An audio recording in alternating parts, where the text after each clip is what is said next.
अस्सलाम वालेकुम नाज़रीन, आप देख रहे हैं जी एच एंटरटेनमेंट। मैं हूं ज़हीर अहमद। नाज़रीन, हमने फ़िल्म देखी 12वीं फ़ेल। बड़ा चर्चा था इसका, बड़ी तारीफ़ें सुनी थी और यकीन करें जितनी तारीफ़ें सुनी थी उससे बढ़ के इस फ़िल्म को पाया है।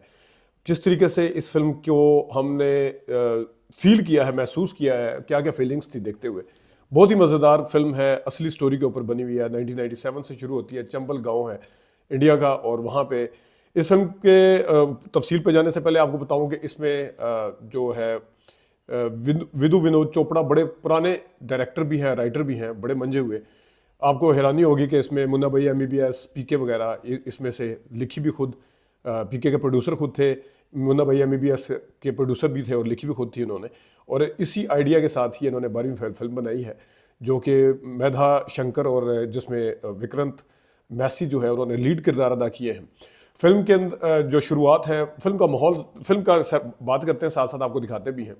फिल्म का जो शुरुआत है वो 1997 से ही होती है, चंबल गांव से। और इसके साथ ही वो ड्रोन शॉट है, आपको नज़र आ रहा होगा, आप देखें ड्रोन शॉट। वहाँ पे एक लड़का बैठा हुआ छत के ऊपर पढ़ रहा है, देखिएगा ज़रा। बहुत जल्दी डिसाइड करने वाला है कि मैं हिंदुस्तान का सबसे मुश्किल एग्जाम पास करके IPS बनूंगा, देश को सुधारूंगा। और नाजरीन, आपने देखा ये बिल्कुल छत के दरमियान में वो जो मुंडेर होती है उसके बिल्कुल दरमियान में बैठा हुआ है। ये दोबारा से अगर आप इसको शॉट को देखें, बिल्कुल छत के जो दीवार ऊपर मुंडेर कहते हैं, क्या कहते हैं उसे आपकी ज़ुबान में, पता नहीं क्या कहते होंगे, लेकिन ये बिल्कुल दरमियान में बैठा है। लेकिन जिस टाइम ये नीचे वाला शॉट आता है, क्लोज शॉट है, तो ये मंडेर के दरमियान में नहीं बल्कि बाईं तरफ हो गया है। ये थोड़ा सा शुरू में मैंने फील किया था, मैंने कहा आपको भी बताते चलूँ। देखिएगा ज़रा, ये थोड़ा सा आगे चला गया। पर्चियां बना रहा है ताकि 12th के एग्जाम में पास हो जाए, चीटिंग करके। अब ये मुंडेर पे, वहीं पे छत पे बैठा, मुंडेर वाले साइड से इसकी मुंडी नजर आ रही है, लेकिन इसकी जो गर्दन नजर आ रही है, तो इसके जो नीचे से वो वालिद आता है, वो कहता है करप्शन की वजह से निकाल दिया, जो भी बात कर रहे हैं, ऊपर से देख रहा है। अब वो पहले ड्रोन शॉट में दरमियान में था, फिर ये दीवार के मुंडेर की बाईं तरफ हो गया, लेकिन यहाँ से आपको ज़रा सा दरमियान भी नहीं है, बाईं तरफ भी नहीं, बल्कि दाईं तरफ, यानी कि कैमरे उसके पॉइंट ऑफ व्यू से दाईं तरफ है। हमारे पॉइंट ऑफ व्यू से वो बाईं तरफ है, लेकिन उसके पॉइंट ऑफ व्यू से शुरू में वो बाईं तरफ था, उसके अगर पॉइंट ऑफ व्यू से देखें, उसकी साइड से देखें, तो अब वो उसके अपने दाएं तरफ और हमारे देखने वाले के बाईं तरफ नजर आता है। देखिएगा मुझे लेटर देना। मैं ना लेता लेटर। अरे सरकारी कागज लेना पड़ेगा, जबरदस्ती है।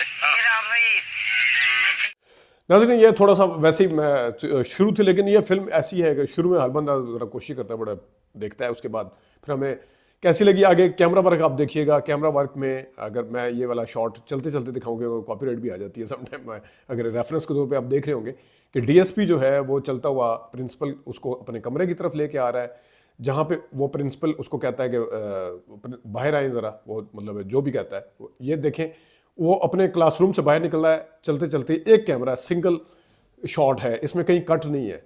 जब तक कि वो फ़ोन अंदर जाके नहीं आता, आप ये देखते रहे सीन को, जब तक के अंदर जाके फ़ोन नहीं आता उस टाइम तक इसके अंदर कोई कट नहीं है। बड़ी ज़बरदस्त और बड़ा इसके जो मूड है फिल्म का, वो इसको बड़ा सपोर्ट करता है, ये वाला चीज़ अगर आप देखें तो।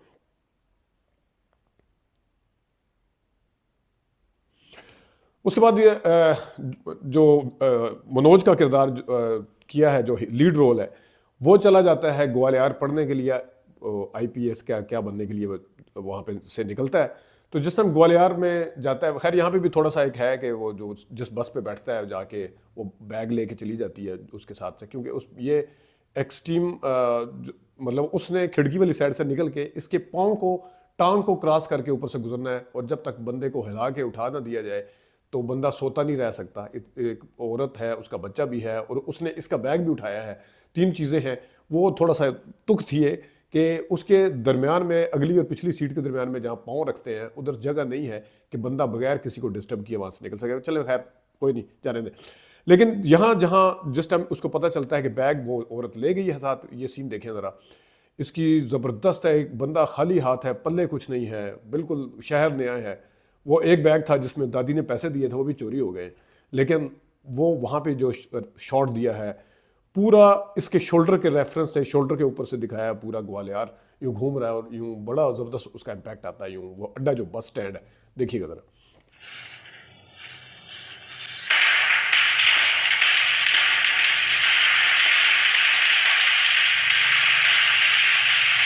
जो डायरेक्टर ने इसमें कमाल किए हैं बड़े कमाल किए हैं, कहीं ट्रांजिशन बहुत अच्छी लगाई हैं, कहीं बैकग्राउंड बहुत अच्छा दिया है, कहीं कुछ अच्छा दिया है। वहाँ से ग्वालियर से जब ये दिल्ली चला जाता है, दिल्ली को किस तरीके से, दिल्ली में जाके इसकी फीलिंग्स क्या हैं, उसको किस तरीके से इस पर्दा स्क्रीन के ऊपर लेके आया है डायरेक्टर, वो ज़रा देखिएगा।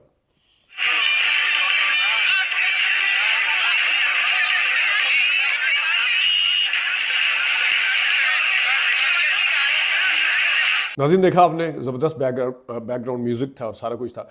अच्छा, अब इसका एक थीम सॉन्ग है, रीस्टार्ट रीस्टार्ट रीस्टार्ट, यानी दोबारा शुरू करें, क्योंकि ये बुनियादी तौर पर स्ट्रगल के ऊपर है, कोशिश के ऊपर है। बार बार इंसान नाकाम होता है तो वो कोशिश कैसे करता है, इसके ऊपर है। अब ये ज़रा देखिएगा कि जहाँ पे रीस्टार्ट रीस्टार्ट, ये बाद में भी बार बार आता है, लेकिन वो मोटिवेशनल पॉइंट ऑफ व्यू से भी, खासतौर पर बाद में जब मैं आगे दिखाता हूँ आपको, ये देखिएगा ज़रा। गाइडेंस एकदम फ्री मिलेगा। बतुल बाबू, चाय का पैसा सबसे ले लीजिएगा। चलो, जीरो से कर रही। जो दादी इसकी माँ को लिफ्ट नहीं करवाती थी, इसके बाप गरीब खानदान का, वो चला जाता है, दादी बड़ी डैडी दिखाई थी, लेकिन वो दादी आते आते इसके लिए पैसे जमा करके रखती है। माँ को वो पैसे बिल्कुल नहीं देती, यानी अपनी बहू को, लेकिन इसके लिए पैसे जमा करके रखती है। उसी दादी के पैसे तो वो बस में चोरी हो जाते हैं, लिए हुए उतनी मेहनत वाले। लेकिन जिस टाइम ये वापस आता है बड़े अरसे के बाद, गांव में आता है, नाकाम हो गया एक किस्म का आता है, वो जो एक मकसद हासिल करने गया होता है उसे नहीं मिलता। लेकिन जिस टाइम वो वापस आता है तो किस तरीके से उसकी दादी की चारपाई खाली पड़ी हुई है जहाँ उसकी दादी हुआ करती थी, उस सीन को भी कमाल तरीके से डायरेक्टर ने शूट किया है। दाद देने का दिल करता है, देखिएगा जरा।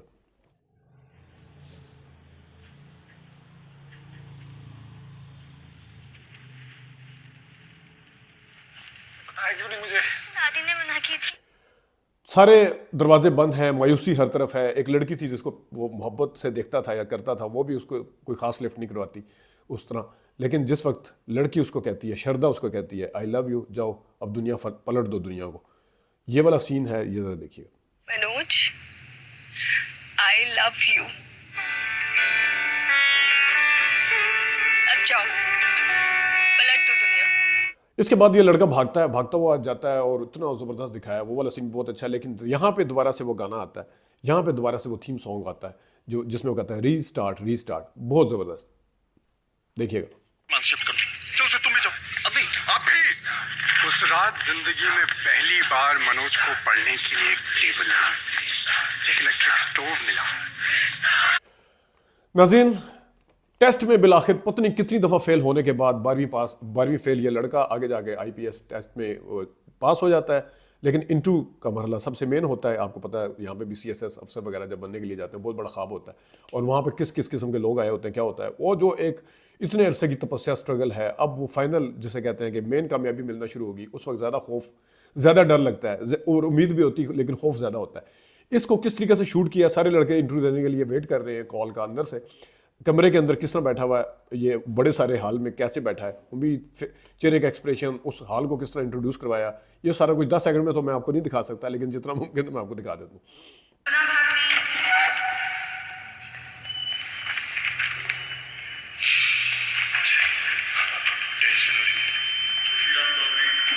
और इसमें आप ये देखें कि जिस तरह मुझे एक डायलॉग सुन के ना कि ईमानदारी की 3rd डिवीजन जो है वो नकल की हुई बेईमानी की 1st डिवीजन से बहुत बेहतर है। मुझे वो डायलॉग बाय द वे याद आ गया उसका, टिपू सुल्तान का शेर की 1 साल ज़िंदगी, एक दिन की ज़िंदगी गिद्दड़ की 100 साल ज़िंदगी से बेहतर है। लेकिन ये वाला जो डायलॉग है, ये भी इसका क्रक जिसे कहने चाहिए, क्रक्स, उसका निचोड़ जिसे कहते हैं, वो है कि किस तरीके से वो कहता है कि मैंने नकल नहीं की थी, मैंने हो गया था। और किस तरीके से देखिएगा ज़रा कि ईमानदारी की 3rd डिवीजन बेईमानी के 1st डिवीजन से कहीं ज्यादा खुशी देती है। Teachers helping cheat. That's appalling. उसके बाद फिर उन इंटरव्यू देने वालों को वो जब इसको पता चल जाता है और इसके जहन में होता है, उनको कन्विंस भी कर रहा होता है सारी तरीके से, फिर वो कहता है कि मैं यहाँ पर बिना सपोर्ट के पहुँचा हूँ, और वो बिना ऑक्सीजन की सपोर्ट के पहुँचा हूँ, वो भी नंगे पैर, देखिएगा जरा। और मैं भी यहाँ तक सर बिना ऑक्सीजन सपोर्ट के पहुंचा हूं, वो भी नंगे पैर। जो इसका ज़बरदस्त सीन है कि एक बंदा मुसलसल फेल हो रहा है, जिसके जहन में भी नहीं कि वो इतनी कामयाबी हासिल कर सकेगा, लेकिन अपनी स्ट्रगल नहीं छोड़ता। उसका नतीजा वो देखने के लिए जब जाती है, उसके अंदर हिम्मत नहीं होती, उसे पता होता है मैं फेल हो जाऊंगा। वो कहता है कि मेरे अंदर वो जो 4-5 इंटरव्यू ले रहे थे उनमें जो उनका हेड था उसका आवाज़ गूंजी थी वेस्ट ऑफ टाइम, कि हमने इसका इंटरव्यू करके वेस्ट ऑफ टाइम किया। वो दरवाजे के पास जाते हुए सुनता है। वो वाला सीन भी बहुत ज़बरदस्त था। लेकिन यहाँ जहाँ नतीजा देखने के लिए इसके अंदर हिम्मत नहीं है, उसका हिम्मत तो नहीं, ये इतना मायूस है, उसे पता है मैंने फेल हो जाना है, मेरा नाम नहीं आएगा। उसके बाद जाके जहाँ पे वो लड़की देखती है और लड़की इसकी तरफ इशारा करती है कि तुम पास हो, वहाँ पे जो इसने लड़के ने अदाकारी की है वो कमाल है। मुझे क्या याद आया सीन मैं बाद में बताता हूँ, ये देखिएगा ज़रा।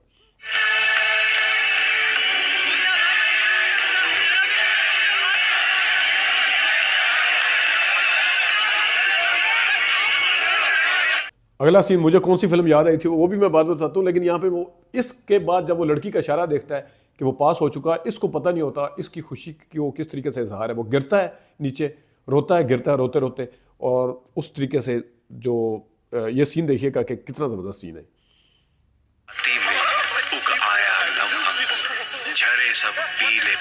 नाज़रीन, मुझे वो शाहरुख खान की फिल्म थी चक दे इंडिया, जिसमें उसको हॉकी का वो एक जो प्लेयर होता है उसको उसके ऊपर गद्दारी का इल्ज़ाम लग जाता है। बाद में वो हॉकी का लड़कियों की टीम का कोच बनता है, लड़कियों की टीम बार बार हारती है, किस तरीके से इसको हटाया गया होता है, किस तरीके से इसको निकाला गया होता है शाहरुख खान को। और वो कोच जो है जब एंड पे फाइनल जीतती है सारे सेलिब्रेट कर रहे होते हैं, और पीछे की तरफ शाहरुख खान का एक कदम उठता है और शाहरुख खान रोता है, और पीछे गाना चलता है उसके बैकग्राउंड पे कि मौला मेरे ले ले मेरी जान। क्या कमाल, मैं कहता हूँ कमाल कर दिया। लेकिन ये मुझे सीन देख के याद आया। अच्छा, इसके बाद एक और सीन जहाँ पे लड़के जो उसका मजाक उड़ाते थे, जो उसको 12वीं फेल कहते थे, जिन्होंने जो कहते थे तुम्हें सिर्फ अपनी पड़ी हुई है, जो इससे शायद जलते भी थे, लेकिन वहाँ पे आके वो भी मजबूर हो जाते हैं उसकी तारीफ करने। दोस्त होते हैं, बीच में जेलसी भी दिखाई है, हर किस्म का एलिमेंट दिखाया है, वो ज़रा देखिएगा। कोयल की कूक रात, प्राची में अरुणिमा की रेख देख पाता। नाजरीन, इस फिल्म को ने कमाल किया।